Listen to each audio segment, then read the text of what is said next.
Hi there, I'm Serena, that Rebecca girl, and I wanted to show my take on Rebecca for OP08. Sorry if I stutter or pause, I'm just really nervous because this is the first video I've ever made. To give a little bit of background, I've been playing Rebecca for over a year, and this weekend I went 5-0 at my locals, playing against NL, Zoro, Lucci, Katakuri, and Red Yellow Sabo. To start off the deck list, we have our leader Rebecca. She is very important as she is number one, our leader, but also her effect allows us to tap a Dawn and then look at the top two cards of our deck and grab a Dressrosa card and then mill the other card that we searched. This is really strong because it allows us to consistently search every turn for our Dressrosa pieces and allows us to see them relatively consistently while also allowing us to fill our trash and gain card advantage because there is no cost for this outside of tapping a Dawn.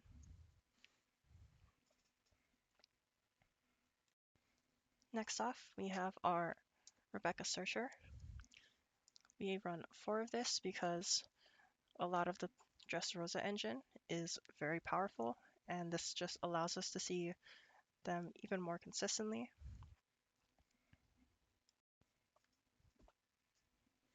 Next off, we have our 3 of Krita Coliseum. Krita allows us to use our Dressrosa characters to attack characters on the turn they're played.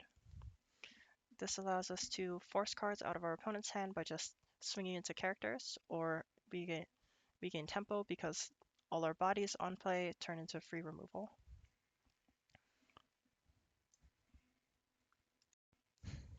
Next off, we have a 4 of Kairos. This card, if it would be KO'd, you can rest your leader or create a Coliseum, and then on play, you can KO a 1-cost character and mill the top card of your deck. This card is really strong into the black matchup because if you want to remove him, you have to KO him 3 times. You will also see him and Krita pretty consistently through leader searches and our searcher Rebecca. And then as a 3 cost, you can recycle him off of the Rebecca blocker and then play him through that same effect.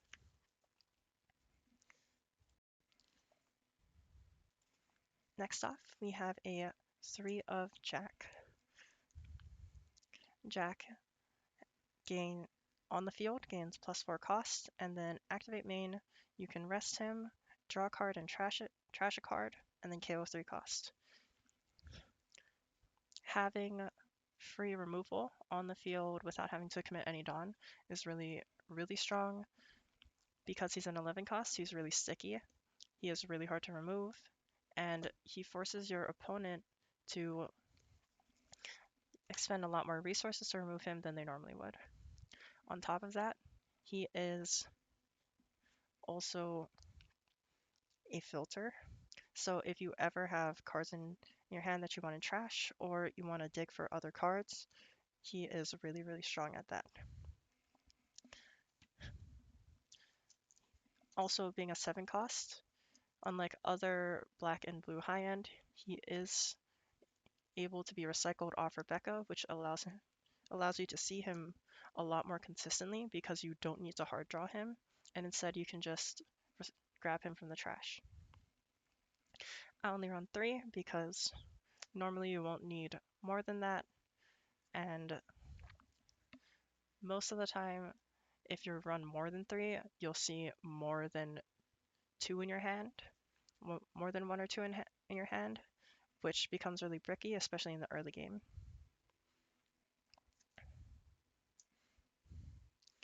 And then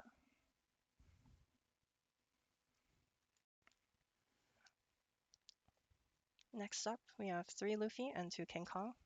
Luffy can attack active characters, and then once per turn, you can activate main, return 7 cards from your trash to the bottom of your deck, and restand him to active.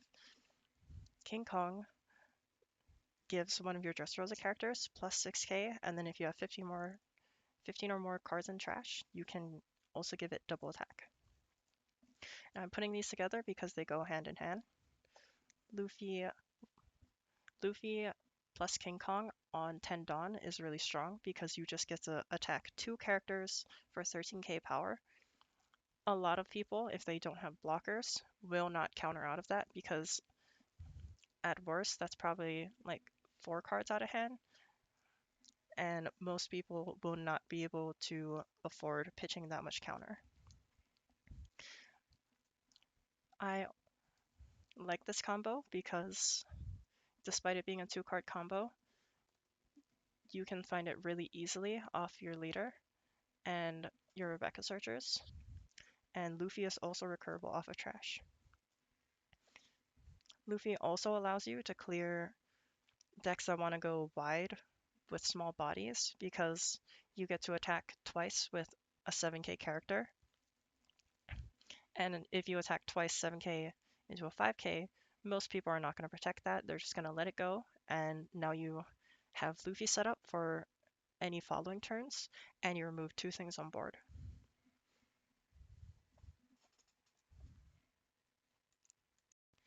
Next up, we have 4 Sabo. Now, Sabo is a very strong card in this current meta because we are very black heavy. There's a lot of Lucci, there's a lot of black Luffy, and there's a lot of black-yellow Luffy. And being able to protect your whole board from KO is really strong. And he also allows you to filter your hand for any bricks or filter for things that you need like Jack or any other non-searchables. He is very important for the Black Mirror because into Lucci and Black Luffy, they aren't running a lot of trash cards, and if they are, they're probably going to burn it on Kairos instead of Sabo. So if you play Sabos, not only are they only playing a 6k body, they are also removing things that are very recurable and that you will see more often than your opponent because you can search them. Next off, we have 4 of Rebecca. Rebecca obviously is a very strong card. Pretty much every black deck is running her because a blocker that recurs something and then can play something is really, really strong. One of the biggest boons of Rebecca is that a few of the black staples are searchable in our deck. Rebecca is searchable off of leader, which is very, very powerful and allows you to see more card advantage than your opponent over the course of a game because you'll be dropping more Rebeccas. Also, because you're seeing more Rebeccas, that also means you're seeing more Sabos than your opponent, which means that you are walling them off of turns where they could remove something more than they can for you. Next off, we have a 1 of Mancherry. Mancherry is great in grind games and for very specific matchups. Being able to recur things like Rebecca or Sabo is really, really strong into aggro matchups. Recurring blockers and 2Ks is supremely powerful, and if you can't find Luffy to put cards to the bottom of your deck, Mancherry lets you extend the game to the point where you can find Luffy again. Overall, just a really strong card. She's at 1 because you obviously don't need her like super early because you don't want to commit an extra Dawn to recur something that you probably can already find with your leader ability or something else. And at the end of the day, you can also put her back in the deck if you ever mill her. Next off, we have a 4 of Orlumbus. Orlumbus reads, activate main, you can give one of your opponent's characters -4 costs, and then you trash 2 cards from the top of your deck, and then KO Dressrosa as a character.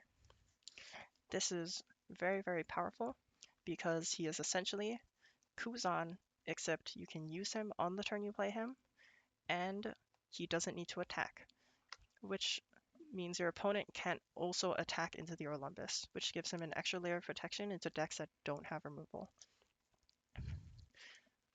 On top of that, he mills 2 cards, which allows you to set up trash for Rebecca and Luffy to bottom deck and gets you back to the bottom, so when you can stack your deck with the Luffy ability, you can see a lot more things that you need to see.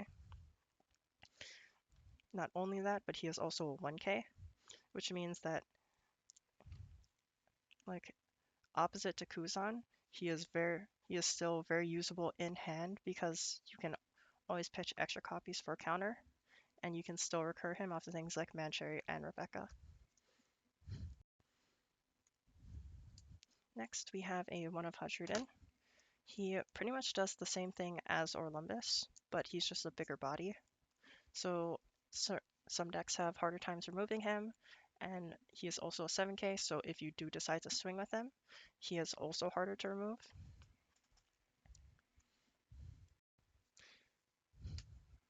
Next off, we have a 2 of Scarlet. I like Scarlet because the deck sometimes can lack cost reduction, especially if you play Orlumbus or Hajruden and they get removed, which means you don't have setup. Scarlet allows you to have extra cost reduction for low Dawn, so you can play other KO cards. And she also has the added benefit of when she does use her ability, she can play a Suira Laura Dressrosa character off from your hand for free, which means you can play Kairos or Toy Soldier to get some extra removal or cost reduction without having to spend extra Dawn. Next off, we have a one of Hina. She is great because in the times where you want to play Rebecca instead of an Orlumbus for a -4 cost, you can do that. She's not always great because in the early game you'd rather establish Orlumbus for later turns, but towards the end of the game, if you don't have Orlumbus or you've already used Orlumbus, Hina is great as just an extra way of cost reduction because she can be recycled off Rebecca. Next off, we have a one of Brook.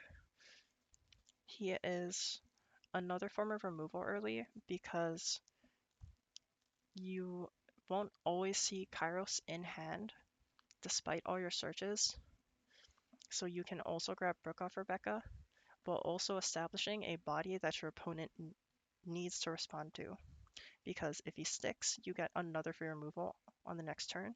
And sometimes you can also use him as just a free -1 to get you just over that edge over things that are a little bit harder to kill.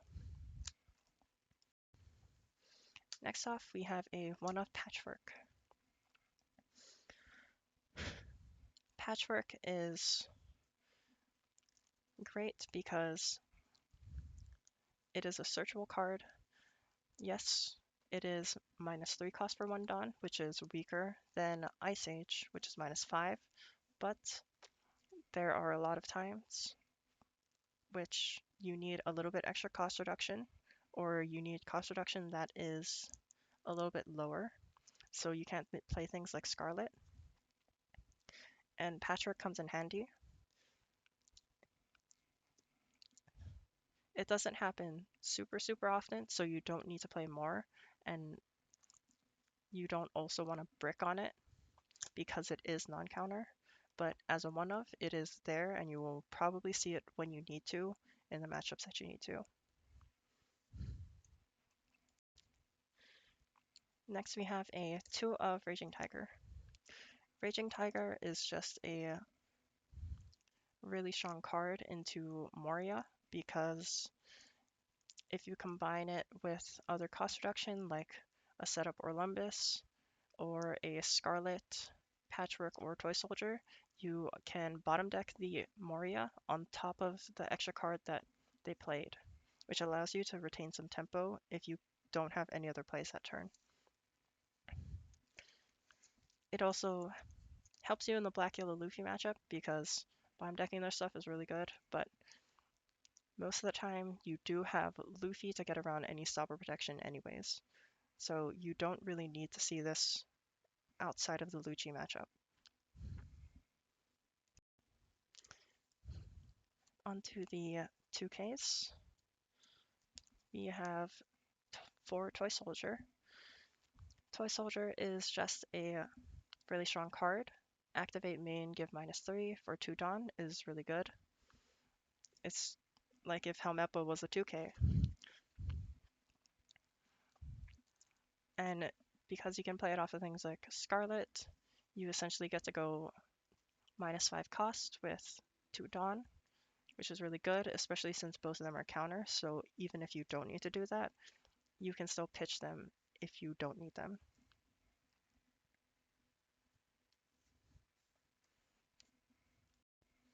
Next off, we have a 2 of Gyatts. Gyatts is great because having extra searchable 2Ks in your deck is really, really strong. It allows you to have a really strong matchup into a lot of aggro heavy decks because you have so much efficient counter. And then into black matchups, you can use Gyatts to target itself and allow it to attack active characters, which includes the Rebecca blockers. So you can swing 1k into Rebecca blockers, which is very, very annoying for your opponent because they don't really want to pitch 2k for a chump blocker. You can also use Gyatts to target another Dressrosa character like Kairos or Sabo to allow them to attack active characters that may be protected or your opponent didn't rest.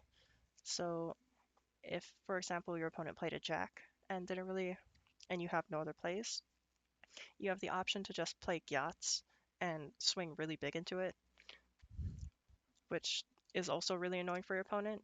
And a lot of the time, they don't really know what to do because they expect you to play something and they're expecting that they're going to remove it. Next off, we have a 4 of Bartolomeo. Obviously, you're playing Rebecca blocker, so you want 3 cost or higher 2Ks so that then you can recycle. And on top of that, he is Dressrosa, so you can search him off leader and your searchers. And then even better, he is a blocker. There will be a few matchups, especially aggro ones, where you've kind of starved them out and all they're really doing is swinging big. And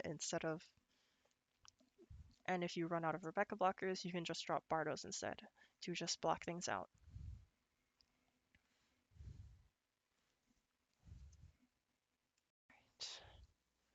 That is all for my Rebecca deck profile. I think this deck is a pretty solid pick for this format.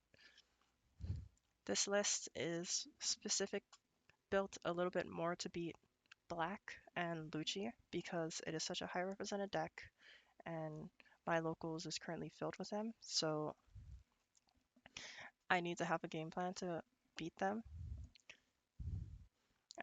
I found this is the most consistent way to beat them because the Black Mirror will essentially boil down to who can drop more Sabos. And why not play into the deck that can search Sabo and recycle it the most efficiently.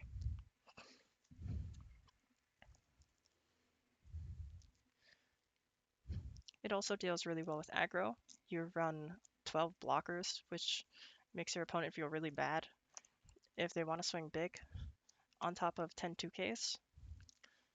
The deck currently has 20 non-counter, which sounds bad, but with the amount of filter and stuff like Sabo and Jack, you can end up with really high counter hands and making your opponent have a really hard time just beating through your board. Yeah. Thank you for watching, and hopefully I can upload some more videos like matchup guides or just gameplay in general to help out anyone who wants to play Rebecca. Bye.